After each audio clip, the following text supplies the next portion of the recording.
Well, hello, podcast listeners. Today's episode of The Doctor's Corner is brought to you by Road to Recovery, LLC, where professional services are rendered for resume creation and enhancements, building quality professional profile pages, assistance with driver's license procurement, and pardon application packages.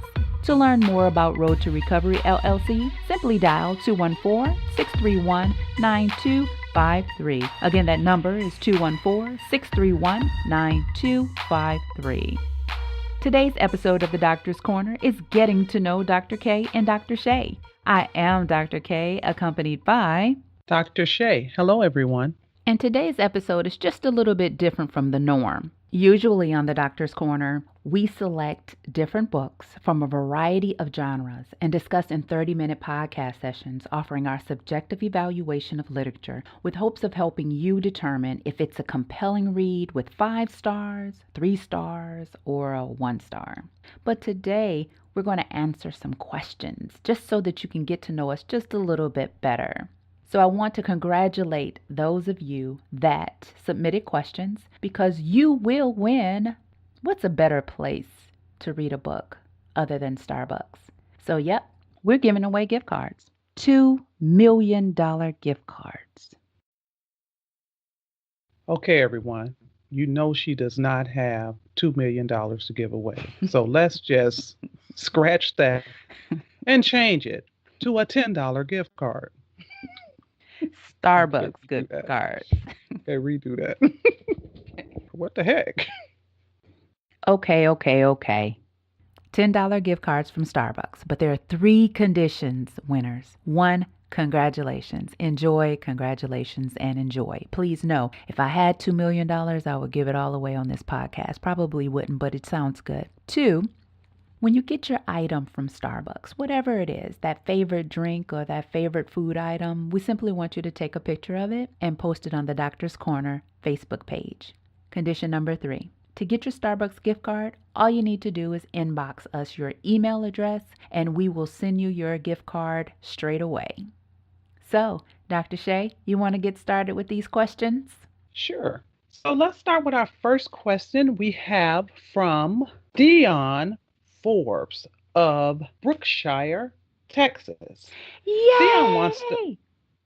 Okay, that's our crowd, everybody. That's our big crowd we have. Dion wants to know, if you could go back and give your younger self advice to help her, what would you tell her? Ooh, that's a tough one. That's a hard one. I would tell her to sit down somewhere. Sat down. Dion Forbes. That's it? Oh. Yeah, that's all I would say. So Dion Forbes also asked the second question, which she would still only get 1 gift card. So Well, wait, okay. I have something to say. And if I thought about what I would tell my younger self, and it would be to trust my elders. You know, as a young person, oftentimes we think when the elders are telling us, don't do that, that's not good for you, you shouldn't do that, they're just trying to stop us from having the fun that we want to have. And as you mature and get older, you learn that some of the routes that you've taken in life could have been a lot easier had you trusted the advice and the wisdom of the elders when you were young. So I would tell my younger self, let's just give them a chance and trust what they say and live according to some of the requirements or rules or things that you feel like the parents and the older generation put on you, and see how it turns out, because I have learned in living life to the age that I am now, which is very, very, very young, that they were right. And some, bruises and scabs and bumps in the road could have been avoided. But on the other hand, when you think about it, sometimes those things help make you who you are. So guess we all have to weigh that. But for me, I would take the advice of my elders. That's a wonderful response, Dr. Shay. Dion also asked a second question, but Dion, as I was saying, you will only receive 1 gift card. You know that, right? Okay, and moving on. Her second question was, how can I retrain myself to read more? I have quite a few books that I want to read, but somehow never want to, but want to. I know exactly how you feel. That younger me, I wouldn't sit down and read a book. And at some point in my life, there was a drastic turn where reading actually helped me to escape certain things. And so once you actually pick up a book and it's a really good book, it'll draw you in. And that would lend credit to the author for having that ability and that skill set to draw you in. But you have to start with a really good book. Dr. Shay, what do you think about that one? I totally agree. I, on the other hand, began reading really, really early in life and had always had a love for reading. I just read book after book after book and never really lost that love until I began college and was doing my doctorate, and the requirements and the intense amount of reading that was required to accomplish that caused me to not be so excited about reading anymore. But what I found is that once I finished school, I still surrounded myself with the books that I wanted to read and the books that actually excited, me and gave me stimulation. And I would pick up one here and there and just read a page or so. Just read a page, one or two pages. And I find myself wanting to know what was coming next, what was going to happen next. And that would push me back into that mode of wanting to read. And before I know it, I was back in the same groove that I was before. But initially, I think I was just kind of exhausted because of the amount of reading that was necessary to complete my doctorate. So that's how I would do it. I would still surround myself with those books that I really want to read and that interests me. And then just don't put a requirement on yourself. Don't make yourself have to read so much. Read a page, read a paragraph, and see if that does not pique your interest enough to make you want to read the next page. I think that'll work. That's a great response, Dr. Shay. Let's move on to another question from Tanya Boyd from Milwaukee, Wisconsin. That's more like Tanya. Oh, my goodness. Okay. Let's move on to the next question. We have a question from Tanya Boyd from Milwaukee, Wisconsin. Why are you laughing? We interrupt this program for a moment of sibling rivalry. Okay, so let's move on to our next question. We have a question from Tanya Boyd of Milwaukee, Wisconsin. Tanya wants to know, what do you look for when you are looking for a good book? Great question, Tanya Boyd out of Milwaukee. What I look for is a pretty cover. The book gotta be. Sorry. Sorry. Okay, I'm just kidding. Typically, what I look for a compelling read is I'll check out the author. And you know how when you open a book and you look at that section that's right on the left hand side and it kind of gives you a little bit. My phone just said time for bed. That's why I read because I'm old. All right, so let me turn that down. That's a really good book, Tanya Boyd from Milwaukee, Wisconsin. That's a really good book, Tanya Boyd. You said that's a really good book, Tanya Boyd. Really good question. We interrupt this episode for a moment of sibling rivalry. That's a really good question, Tanya Boyd from Milwaukee, Wisconsin. What I typically do when I'm looking for a good book is I'll open the book up, and on the left hand panel, there's usually like a little bit about the author. Or if you flip that book over, it'll share a little bit about the author on the back. And typically I'll read that. And if the book is a compelling read, it'll draw me in just with that little bit right there. And then I'll go ahead and dedicate that time to checking out how many pages is in the book. I don't like big books. My son, he loves big books. Why? I don't know, but I'm glad. I'd rather do a book about 250, 300 pages max. Anything outside of that, it's a chore. How about you, Dr. Shay? What I look for when I think about reading a good book is I know my interest had always been, as a child, sci-fi, and I still like sci-fi and action type movies, books, etc. However, I'm finding from this journey that we're taking with the Doctor's Corner is that I'm developing an interest in nonfiction. And I didn't think I would like them so much, but having read Call to Rise by David Brown, the former chief of Dallas, and the way he wrote it and shared his life, it was definitely a compelling reading. And I definitely didn't have to work to move myself along through the book. The book kind of moved you along itself. So I'm finding new interests.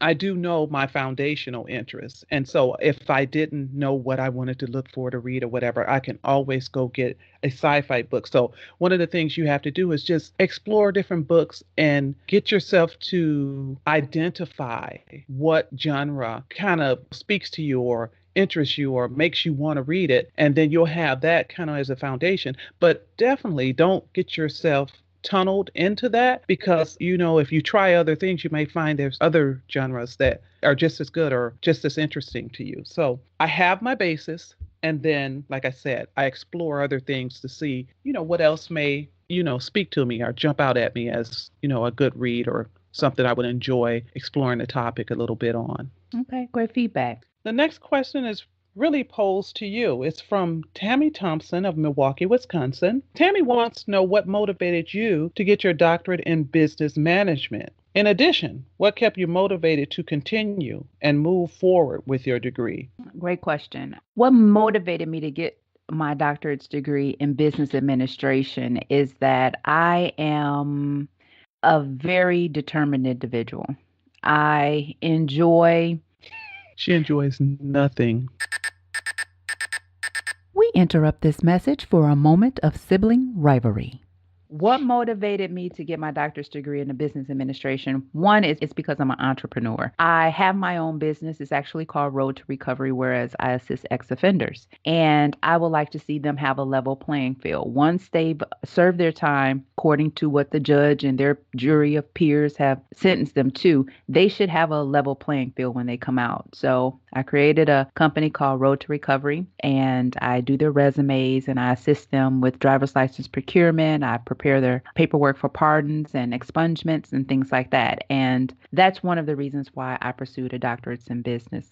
Additionally, what motivated me to move forward? The alternative to quit is not even an option. So, Tammy, earning a doctorate degree in business administration with an emphasis in human resource management seemed like the most common or rational thing for me to do, ultimately, because I do have a heart of service and giving. And what better population to serve than a population of people that need service, focusing on ex-offenders that many of them need, like I said, a level playing field. So having a degree in business will undergird and reinforce my knowledge and skill sets as it relates to business sustainability and competitiveness.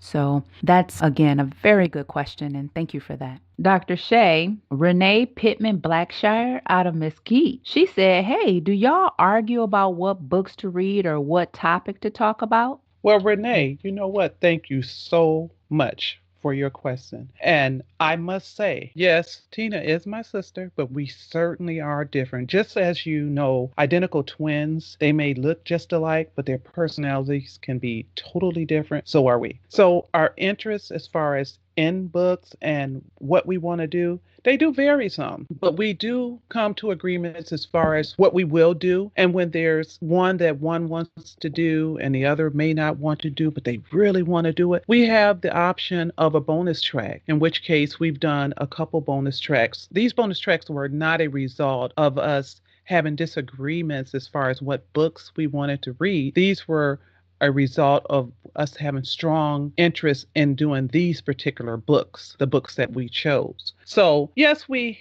do come to places where one may not like the books. Like, there were a couple books, and not in the ones that are posted. It could be future books. I'm not going to identify any books that I didn't like as much as the others, but there are some that did come up. And so in the spirit of compromise, we do the book anyway because we'll have a chance. Each one of us will have a chance to explore a genre that's more interesting to us. So, and then also, as I said in the question before that, when you explore topics that may not be of great interest to you, you may end up finding out that, wow, this is something I'm interested in, and it becomes one of your more favorite type of books to read.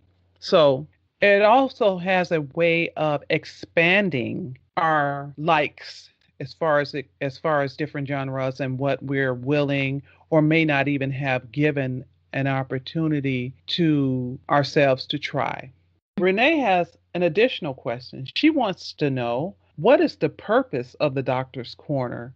Is it to help people read more? The purpose of the Doctor's Corner is to promote adult literacy. Not too many people pick up the National Center for Education Statistics, but they reported in 2002 that 23% or 44 million American adults demonstrate skill in the lowest level of literacy, prose. And that's unfortunate. I mean, there's so much information out there and there's so much that we can learn. And if we just step away from the boob tube, put down the cell phone and lay off of those video games and mentally escape and just read a book. Reader's Digest published an article titled, "Here's Why Your Brain Needs You to Read Every Single Day." And the first sentence of that article starts, "When it comes to your brain, researchers have found there's no better superfood than a book." And research at the University of Sussex showed that reading is the most effective way to overcome stress. It beats out the other methods like listening to music and taking a walk. And within 6 minutes of silent reading,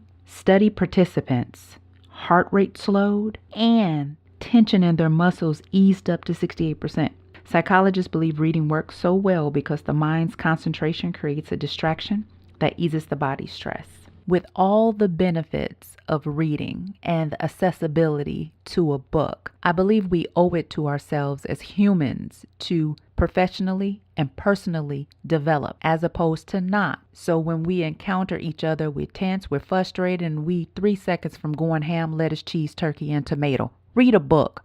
I'm just saying. So to answer your question, the purpose of the Doctor's Corner is to encourage people and remind them that reading is still fundamental. It's not just for K through 12. It's for you too. It's for us. It's for grown folks. It's to demonstrate what young adults should be doing. One of the things I would like to add, because I'm sure there are those out there who would say, well, I am not that kind of a learner. I am an auditory learner. And so there are audiobooks. So one of the things that has been lost, researchers said, with children is the imagination, something about using your imagination through play and actions and reading. And because, when you read, how you hear the terms, you're transported into that book that you visualize and you see. That's what's getting lost with the young generation today. So if you say, well, words just don't work for me, looking at the words, well, get an audiobook where you still allow your mind to imagine the picture that the words are saying or that you're reading. So I just wanted to add that. That's good. That's good. Thank you for that. What's our next question, Dr. Shay? Rochelle Glass in Milwaukee, Wisconsin wants to know, how significant is it to fulfill your bucket list, and should it hold a lot of weight in one's life? Thank you for that question, Rochelle Glass out of Milwaukee, Wisconsin. That question just made me feel some type of way. Let me tell you what I mean by that. We were promised 10, that's 70 years. If you take 70 years times 365, which is the number of days that it is in a year, that's 25,550 days. If you take those 25,550 days and translate that into dollars, that's a car. You can spend that in one day. The reason why I said all of that is that life is so precious. Life is so short. You have 25,550 days before you're 70 years old. So fulfilling things that are on your bucket list, I say go for it. Live your life to the fullest. That's why we have Doctor's Corner. Some people may think that sitting down reading a book is, that's time that you can be making money or something. No, that's valuable time that you're adding to the substance of who you are. So filling your bucket list, I believe it should hold a lot of weight in your life. Live because you only have one of them. You only have one life. What do you think, Dr. Shay? I think that was a really good response.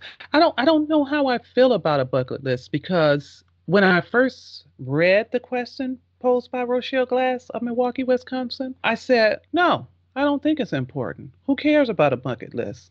I don't want to have a requirement to try to run around and meet regarding this list that I've developed. I just want to live. And as I come through life, living, smelling the roses, just doing things that I'm able to do, I'm going to be happy doing that. But after listening to your response, I said, well, I see a lot of validity in that. So I honestly don't know what I would say about that other than don't let the bucket list consume you about running around and trying to check them off. But should you have the opportunity to explore and engage in some of the things that you feel are really important that you do before you leave this earth, then do it. What do you think? I agree. So that's a hard one for me because you can take it either way. So that one definitely can be difficult. So let's go to Cassandra Patterson from Milwaukee, Wisconsin. She wants to know how did we meet and how do you plan on helping each other grow? Cassandra Patterson out of Milwaukee, Wisconsin. That's a really good question. Well, I met Dr. Shay when I was 1 day old, and my mom introduced me to her, I think, and I kind of liked her, so I kept her. And we helping each other grow like right now because we're working together on a project and we're sharing ourselves with you. So great question, and thank you for that. Dr. Shay, what would you like to add to that? Hi, Cassandra. Thank you so much for your question. So, as you can tell from what Tina was saying, is we're sisters. And I can still remember the day. I remember when my mom was pregnant with Tina and we were waiting. None of us knew. We have two older brothers. Oh, sorry, an older brother, a younger brother. And then I'm in between that, and then Tina is the baby. And I remember But I'm waiting. grown. Okay, anyway, she is the baby. So, and that's what she always told me, no matter what advice, how I try to guide her, I'm down. So, anyway, Here we go. We interrupt this message for a moment of sibling rivalry. I remember being so excited when she came home and said, it's a girl. She's having a girl. I was so excited because I had two brothers. And then most of my cousins who I played with, I played football, I played basketball. Needless to say, that means I was a bit of a tomboy because there were no girls. And so it was just a delight for me to learn that I would be having a sister coming home and being in the house with me with the boys. So until she started telling on me and everything. But anyway, we ain't gonna get into that. Next question. The next question comes from Olga Soseda out of Dallas, Texas. She wants to know what motivates you, Dr. Shay. So Olga, great question. And it's one that I entertained with myself when I was in the military. As you know from listening to our podcast, the 5 podcasts that have already been posted, that I served in the military. I served 20 years. And in those 20 years, one of the things I learned about myself is that my motivation comes from within. While serving in the military, one of the things you learned that you weren't always going to get the recognition for something you did. You were not always going to maybe get promoted when you felt like you should be promoted. So what I learned is that the way I did my job and how I did my job was important to me. It was important to me that when I did my job, how it turned out was reflective upon who I was. So that was important to me, whether anyone said anything, whether anyone noticed, whether I got an award when I did the work and someone else did, that didn't matter to me. What was important to me is that I did my best because I was accountable to me. So I found that my motivation came from inside and that I'm motivated by an innate something that causes me to always want to do my best and always want to be my best. And quite honestly, I cannot go without saying that I really truly feel that this started when I was a child, from my mom always, demanding that, I do my best, that I don't come in there and half do something. That was always something that she taught and that she required and demanded. And so I think as that being a part of how I was raised, it was just in me. It was just in me to always do the best I can. And when I did my best, that I was satisfied. It doesn't mean I had to be the best, but I did my best. Raymond wants to know what made you decide to develop the Doctor's Corner? And that's a really good question for you. The Doctor's Corner was an idea, and it came into fruition because I listened to Joel Osteen podcasts. And Joel Osteen, he is an exceptional speaker. And when I listen to his podcast, I'm subscribed to it, so I get it every day. And I was just thinking, I can do that. I like to talk. I can do that. Well, what would I talk about? So I'm an avid reader. Definitely wouldn't want to get on here and talk about myself. So I asked my sister, Dr. Shay, if she would talk about a book with me, and here we are. Raymond Hanna Jr. of San Diego, California has an additional question. He wants to know if you could give advice to young black women and aspiring professionals to be successful, what would you share? Well, Raymond Hanna Jr. from San Diego, California. I would say for any woman, be true to yourself. If you have insecurities, guess what? Everybody else does too. Accept who you are and embrace who you are and love yourself. Stop competing with the Joneses. Stop it. Just stop it. Once you do that and resist being envious of someone else, you'll find yourself excelling in areas where you thought it wasn't possible. So, what's for you is for you. And that's my biggest contribution that I can try to pour into anyone is be true to yourself. I love it. I love it. And I agree with everything you said. And just to add to that, I would say, which really is going to be a repetition of what you said, just in different words, is do you find your interests and then don't sell yourself short.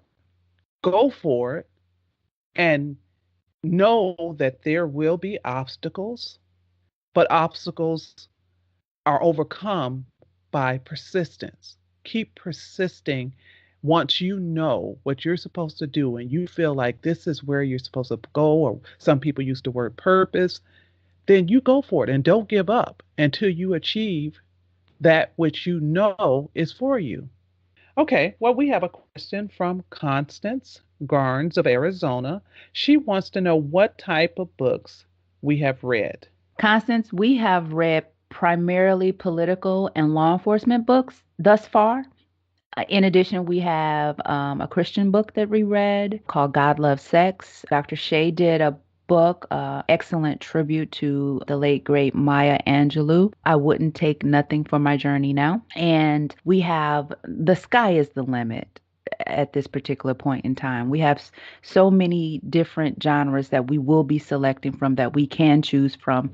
But I can tell you that my favorite genre is political thrillers and suspense. I recently identified that I do enjoy some biopics. I did enjoy David O. Brown, Call to Rise, and I did enjoy Ray Kelly, Vigilance. I did enjoy those two books, one more than the other, but both books very masterfully written. So, again, my favorite genre is political thrillers and suspense, and I'm starting to lean more a little bit towards the biopics and memoirs as well. Dr. Shay?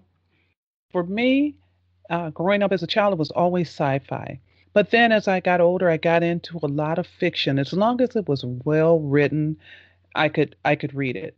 And drama type of nonfiction. Like I've read a book called I believe The Good Earth, it's the name of it. And it was a fiction book that kind of gave an old story of Chinese culture and the role of women and how they were treated. And it gave the life of one particular woman, her husband, and how they lived life. And I just enjoyed that book. And that was a fiction book. So I am very much open to almost anything and everything. And I find that my taste expand as I continue to explore and read different types of books. So Connie Garnes of Arizona has a second question. She wants to know, what do you do with the info you receive from the books?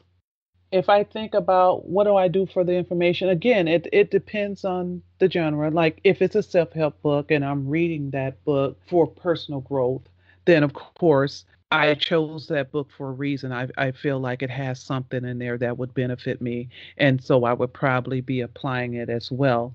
And then there's other books that are just for entertainment value. It's just a good book and it allows you to just have a moment of escape and of just enjoying, what the words are and the imagination that goes along with taking that journey with the author of that book. So it really depends on what type of book I'm reading and if I'm reading it for some personal growth or if I'm reading it just for entertainment value or maybe in a research. There's so many different reasons why you're reading, could be reading a book, and it could be to gain information for, doing some kind of research. So Danielle Johnson of Washington, D.C. wants us to take the topics from the books that we have read and relate it to real life.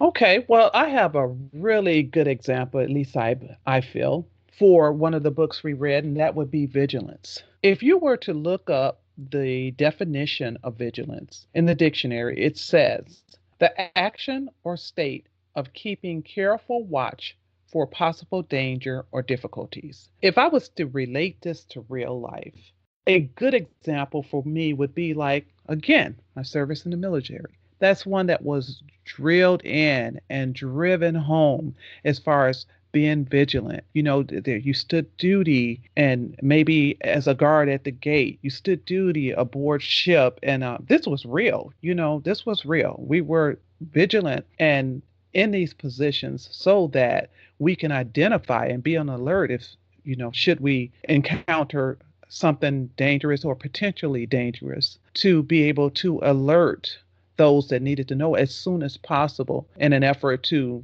basically secure or keep national security and save lives. So the topic of that book and the essence of what that book was about vigilance, in which he was talking about Ray Kelly as being vigilant as police officers and doing the job and protecting the citizens in New York City, which is where he was located. That would be one of the ways I could relate that. And then also, one of the ways we can relate it that's relatable to all of us would be like with just being vigilant with your children. With if you look at the state of the world today and kids being kidnapped and the different things that happen, you really want to be vigilant with as far as caring for your children and protecting your children and ensuring that, you're doing things that will keep that security in place. And that requires us as parents in today's society to be vigilant. So that's one of the topics that I could easily use the subject of that book and the essence of that book and relate it easily to many different areas of my life and life in general. What say ye, Tina? I say that that's a great response. I think I want to take a stab at this one. Okay.